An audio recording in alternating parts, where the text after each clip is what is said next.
Skizotipal. Apakah kamu punya gejala ini? Halo sahabat Secan. Kamu pernah mendengar soal skizotipal? Ini adalah salah satu gangguan mental yang banyak menjangkiti manusia, menyebabkan penderitanya kesulitan untuk bersosialisasi. Tapi bukan hanya itu saja. Yuk simak video ini untuk mengetahui kelanjutannya.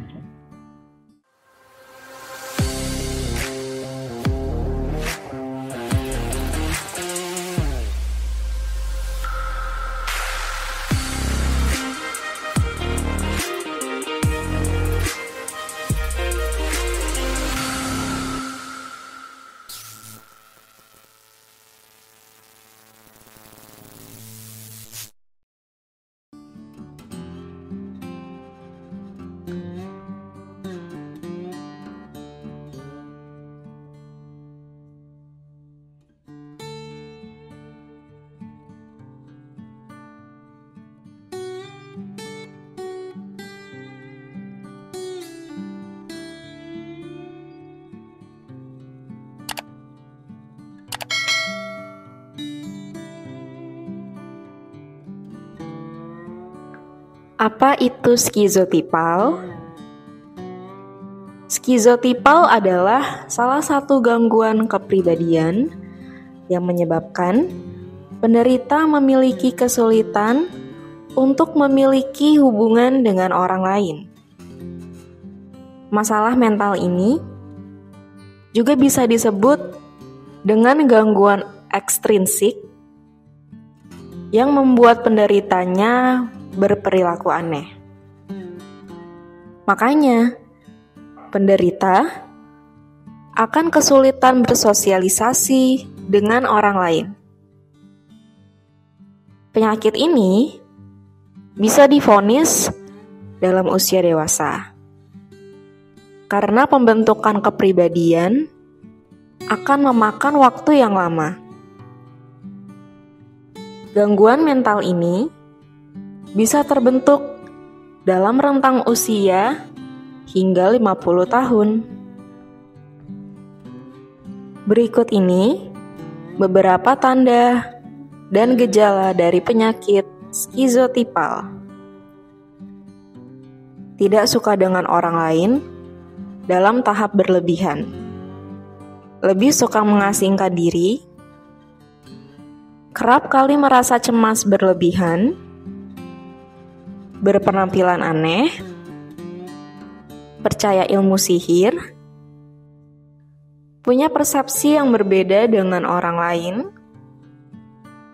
merasa tidak nyaman pada situasi sosial,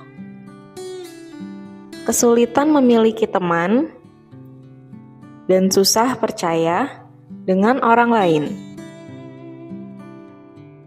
Gangguan mental ini memiliki beberapa penyebab, seperti 1. Masalah psikologis, 2. Genetik, dan 3. Lingkungan. Selain itu, pola asuh juga bisa memiliki pengaruh yang cukup besar pada gangguan mental. Trauma masa kecil juga punya andil dalam menyebabkan masalah psikologis ini. Pengobatan skizotipal. Gangguan mental ini bisa diatasi dengan pemberian terapi dan obat-obatan. Bisa memberikan efek positif terhadap penderita skizotipal. Berikut ini beberapa jenis terapi yang bisa diberikan bagi penderita. Terapi perilaku kognitif. Ini adalah terapi yang mencari tahu penyebab dari terjadinya perilaku yang kurang baik menuju ke arah positif. Terapi keluarga. Pengobatan yang melibatkan keluarga untuk membantu melatih kemampuan komunikasi dan berhubungan baik dengan orang lain. Terapi suportif. Terapi yang memberikan rasa nyaman, limpahan kasih sayang, dan empati pada penderita. Konsumsi obat. Antidepresan untuk meredakan gejala yang timbul. Namun tetap saja, penanganan paling baik adalah dengan meminta pertolongan dari tenaga profesional, karena setiap orang memerlukan pengobatan yang berbeda-beda. Sudah banyak juga tenaga ahli yang bisa diakses dengan semua orang. Pencegahan skizotipal. Penyakit ini dapat diminimalisir dengan melakukan beberapa langkah berikut. Melakukan pola asuh anak dengan baik dan benar, sering bersosialisasi dengan lingkungan, jangan selalu berpikir bahwa semua orang memiliki maksud yang buruk, mencari tahu perkembangan ilmiah dari sumber yang terpercaya. Persamaan dan perbedaan antara skizotipal dengan skizofrenia. Kedua masalah mental ini mempunyai kesamaan, yakni susah untuk bersosialisasi karena menunjukkan perilaku yang aneh pada penderitanya. Maka dari itu, gangguan mental ini seringkali dianggap sama. Namun jika dibandingkan, dalam dunia psikologi, skizotipal memiliki tingkatan yang lebih baik dibandingkan dengan skizofrenia. Hal ini karena skizotipal masih mampu untuk membedakan dunia nyata dengan khayalannya. Meskipun penderitanya tetap kesulitan untuk bersosialisasi. Sedangkan pada kasus skizofrenia, sulit untuk membedakan delusinya dengan dunia nyata.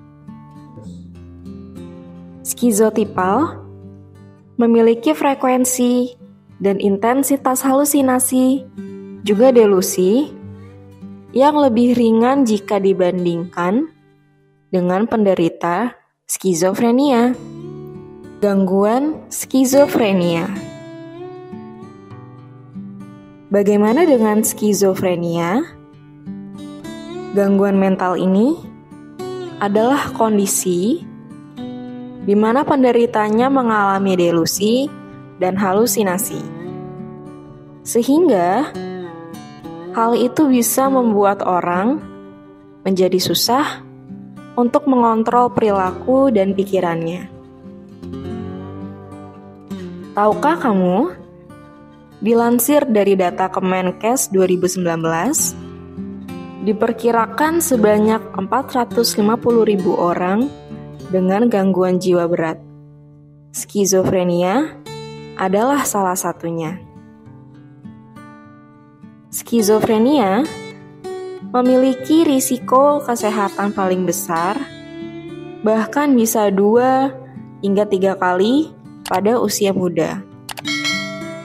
Alasannya, karena penderita ini bisa menyebabkan penderitanya berpotensi mengalami penyakit lainnya, seperti infeksi dan diabetes.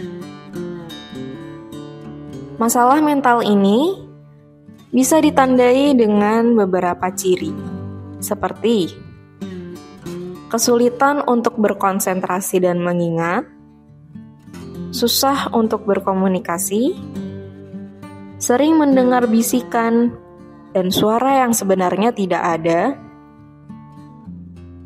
merasa melihat hal yang tidak nyata.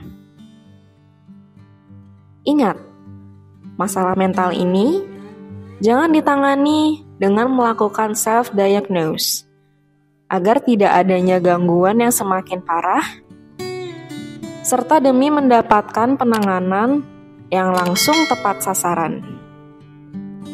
Kalau kamu mau tahu lebih lanjut mengenai informasi kesehatan, juga kecantikan, segera kunjungi media sosial dan website Sechan. Because everybody can be healthy and beauty.